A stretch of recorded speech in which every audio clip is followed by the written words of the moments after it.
Cheese, cheese, cheese, cheese. That was my James Brown imitation. And I know what you're thinking.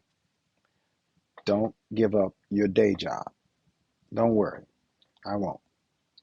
But cheese is the topic of this short snippet. Welcome back to What's the Facts? The most frequently asked question or questions of the week. I have just one more here. Um, this is the third edition, and this one is about cheese. I had someone in the office last week that said, "Look, I can give up meat, I can give up those carbs, but just don't ask me to give up my cheese." And that is a frequent stumbling block for people trying to upgrade their health and reduce their cardiac risks and their cancer risk and increase their health span. And I understand. I used to love some cheese too. I spent several minutes, when you add them up, probably over an hour in various stores looking for the cheese that was low fat and low salt. There, it doesn't exist. They use salt in the processing um, protocol for making cheese. It's what halts the fermenting process. So salt is inherently a part of cheese. And salt, my friends, is not our friend. It can increase our blood pressure, our water, amount of water that we hold on to. It's just not good for us. High salt, just the salt that comes naturally in plants is okay. But that table salt, that salt in processed food, that salt in cheese, not good for us. But it's not just the salt, it's also the fat. Cheese is loaded with fat, some cheese more than others. But inherently, if it's cows based cheese, dairy product cheese, which is what most of the cheese out there is, um, lots of saturated fat, which leads to high cholesterol and some cholesterol too. So, not good for the heart, not good for the brain.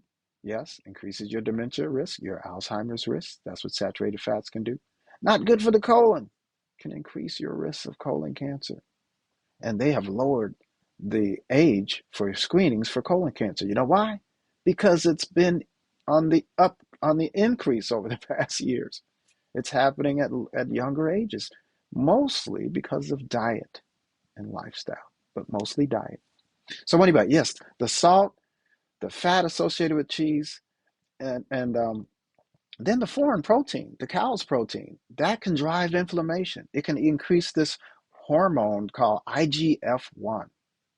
And that's something that tells cells to grow. And we don't want all our cells growing.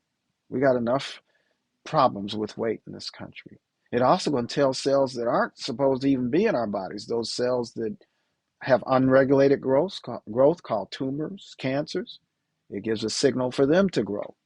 So multiple reasons to give up that cheese. But I always want to give alternatives. There's vegan cheese. Always read labels. Make sure you're not getting that source of oil, source of fat from coconut, because coconut has a lot of saturated fat too.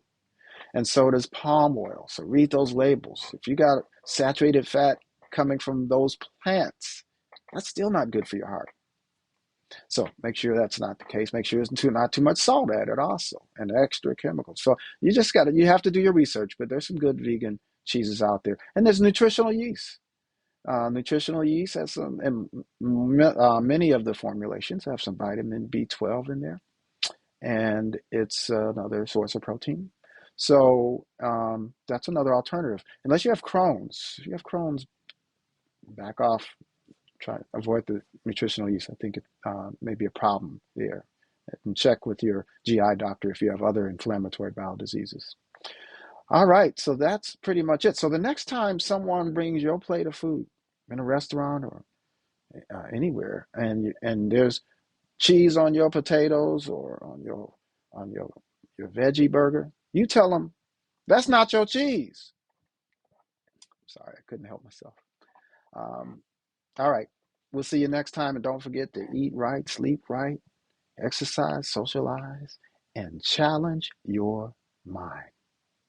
See you next week.